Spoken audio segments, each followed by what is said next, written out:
Okay, there it is in the flesh. That's a beautiful piece of work, isn't it? Now, this is the third generation of the BMW X3 since its launch in early 2000, I think 2004, and more than 1.5 million vehicles have been sold throughout the world.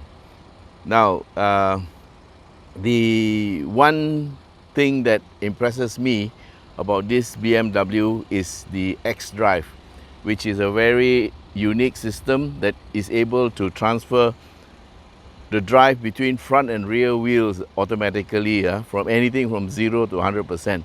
So therefore, if you are driving in very rainy or slippery conditions, this is the vehicle to be in. The new version is a bit rounded and it's wider, I think. That's why it doesn't look so tall as the previous one. The previous generations look a bit tall and skinny, whilst the X5 look wider and lower. And this one, I think, takes its cue from the X5, and it has actually grown fatter and rounder. And that's why if you were to look at it in isolation, I wouldn't blame you if you thought it was bigger than a X3, because it is actually bigger. And the new one actually has grown by about 2 inches where the wheelbase is concerned. The wheelbase is actually the distance between the center of the front wheel to the center of the rear wheel, or vice versa. And this has gone plus 50 mm, so it's about 2 inches longer, and the overall length has also stretched accordingly. So looking at the back, it's a big improvement from the old one, and I think the effect is much better. So 19-inch wheels are standard, and of course, as you can see, BMW doesn't waste time with drum brakes. Those are huge rear discs, and if you look very closely, yes, the rear discs are ventilated, so they are not leaving anything to chance. As I said in my other video, BMW not only does 0 to 100, it also does 100 to 0 tests. How long it takes, or rather how many feet it takes to stop from 100 to 0. So based on the standards that they set for themselves, they will have to select the tires that has the grip, and also the size of the brakes are important to make sure that they can stop within the stipulated distance that they specify. And I can tell you, BMW is really finicky about things like that. So in terms of stopping power, have no fear. All right, let's take a look at the engine. I'm shooting all this alone, so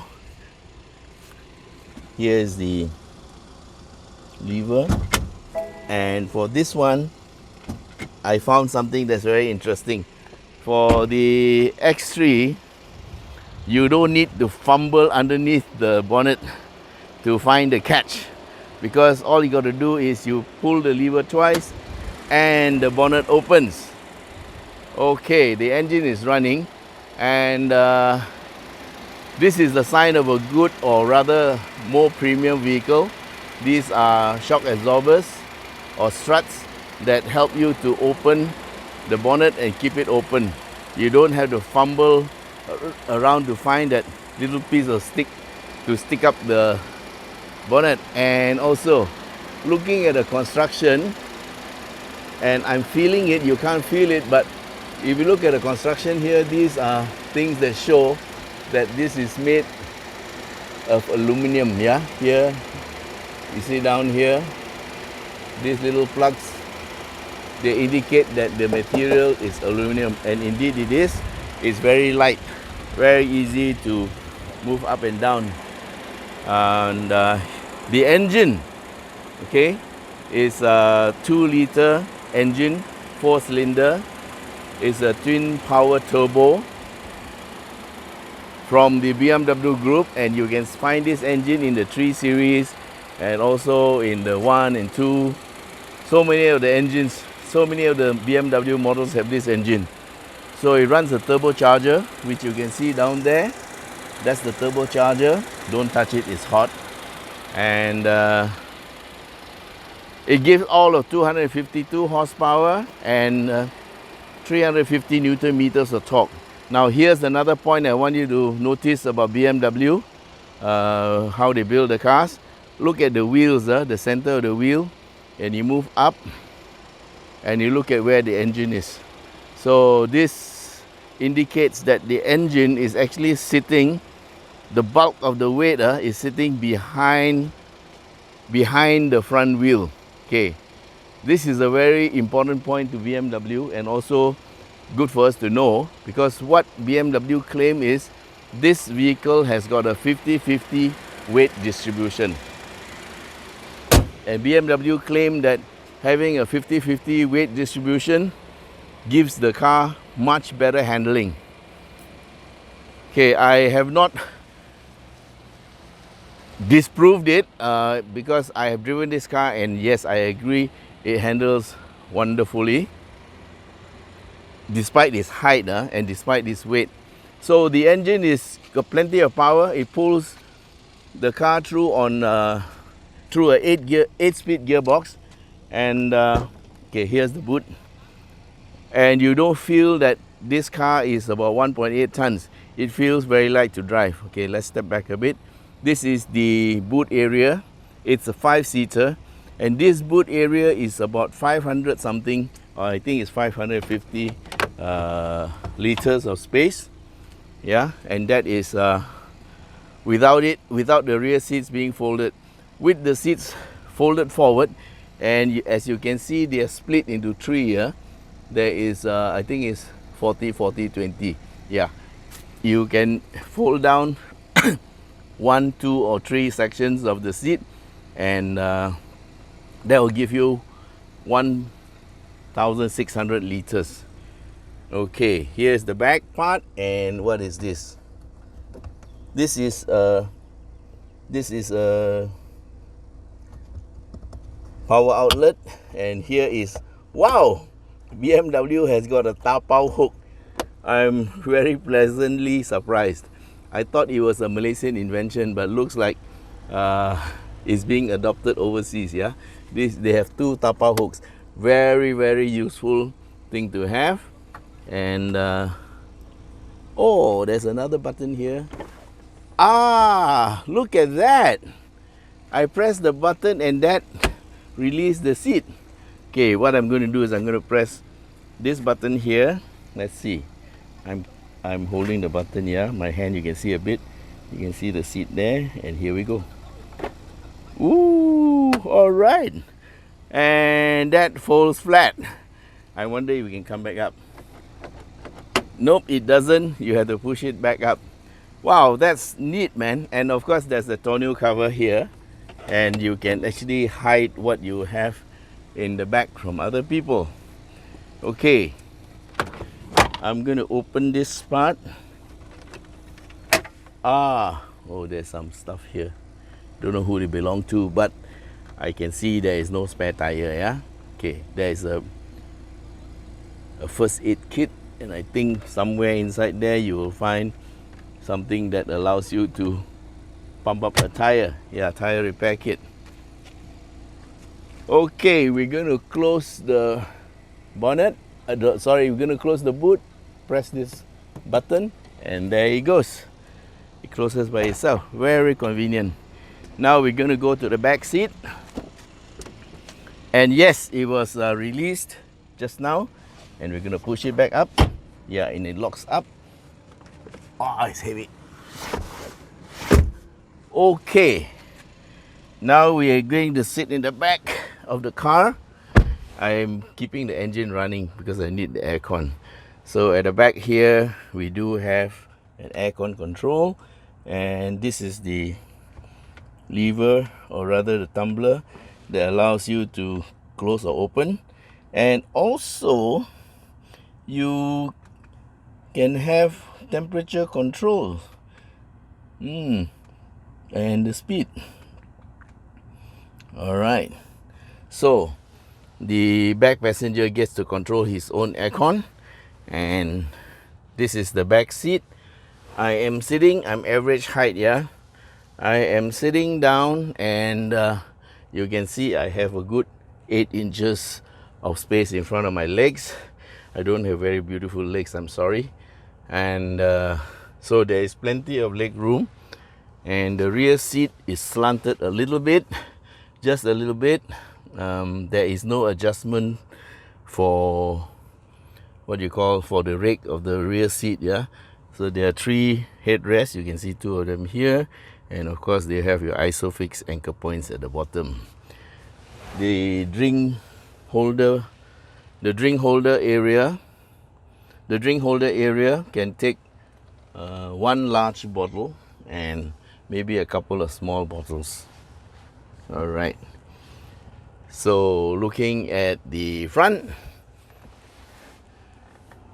you get a better view from here, because later when we go to the front you can't see so close. Okay, this one is, okay, that's the headrest adjustment. Oh, you can adjust the headrest forward or backward. Okay, let's see. Move. Oh, it goes up and down and forward, yeah. So that's how the headrest moves, and of course you can also go up and down. That's the adjustment here. Press and it goes like that and down. Okay, now looking at the instrument cluster, that is a analog type, but it's electronic. Nowadays cars are all electronic, but it looks really authentic. Yeah, I love analog instruments, don't like those digital ones. And then there's that is the 10.25 inch screen. You can get all kinds of information and driving information from there. And there's the dashboard. They have some nice wood finish, not sure if it's real wood. And then they have the leather top. Yeah, I've touched it. It's soft leather, and there is some stitching. And this is the driver's cockpit. Okay, and the steering has got controls, and of course there's the pedal shifters, yeah, for you to shift through your 8-speed gearbox. Now this is the gear shift lever, and it is in a very familiar place. I don't like those shift levers that are on the steering wheel, yeah. And down there you see that is hill descent control. Then there is the parking assist, and then your driving mode and your traction control. All right, then you have this this is the iDrive thingy. It's like a mini computer, and that's like a mouse. You can go through all your programs like that. Parking brake is electronic, and at the back is the auto hold. Yeah, auto hold allows the car to remain stationary as long as you're in drive. So when you come to a traffic light, you can just, with the auto hold on, you can just step on the brakes, and then once you stop, you can take your foot off the brakes and the car will remain stationary. Okay, let's move to the front.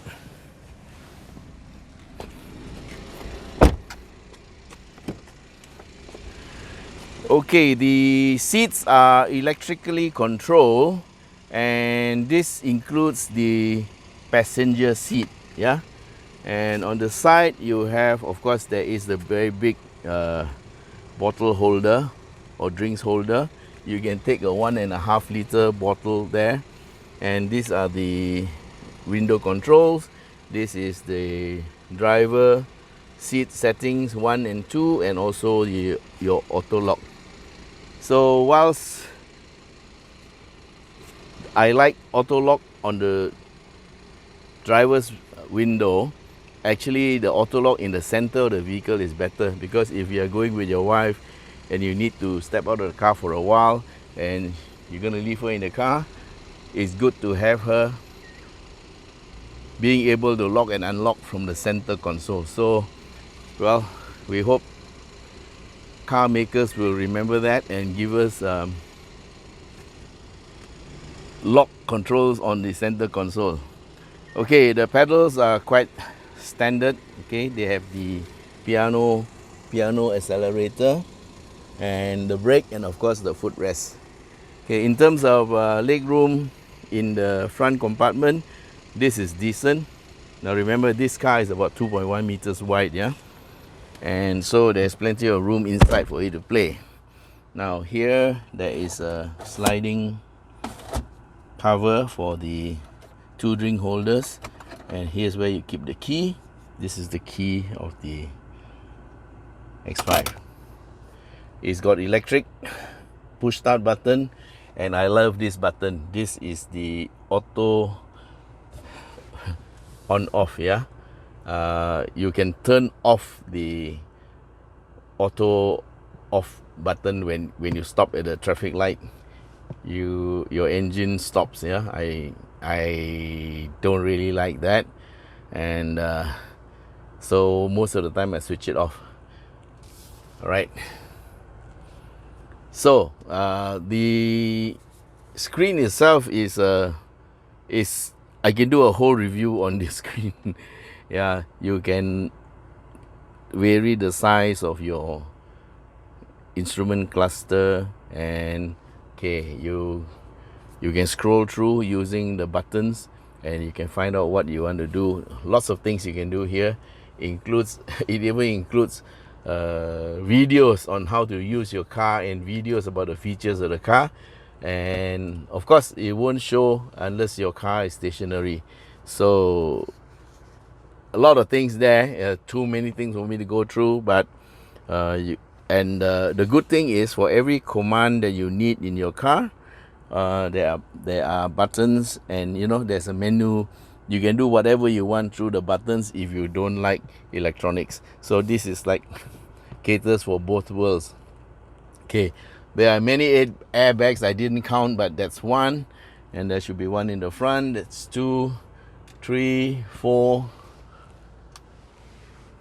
5, 6. Okay, I see 6. There could be more.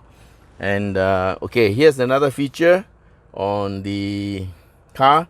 This part of the seat, it can go forward. Yeah, there's a little lever that allows it to go forward and backward. So if you have very long thighs, you can give yourself more thigh support. Now looking at the seat here, it's sort of a semi bucket, and this is brown leather, yeah.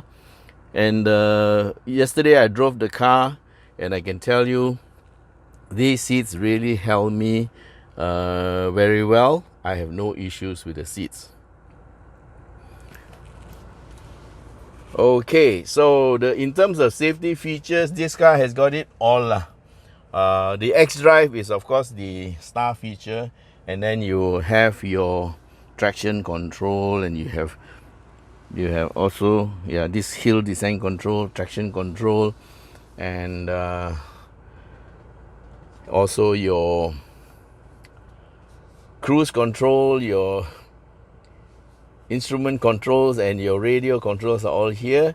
Plus of course the pedal shifters. You can see the plus for up shift and minus on this side for downshift.